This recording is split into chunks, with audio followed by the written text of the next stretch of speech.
Alam nyo ba na may ginagawang tunog ang araw? Mga kaibigan, ayon sa ilang tao na ipinanganak na may problema sa pandinig na di kalaunan ay gumaling, kapag tinitignan daw nila ang araw, ang buong akala nila ay meron itong tunog na ginagawa.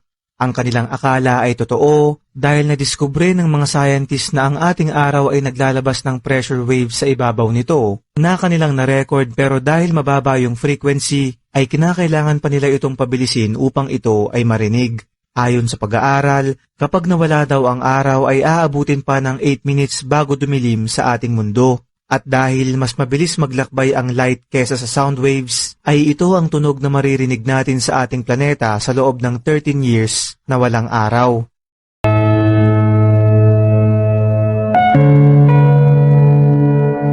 Lagi na lang ganito,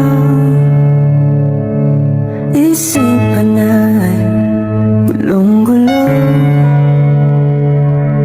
Lagi na lang nabibigo, ngunit ikaw pa rin sigaw ng puso.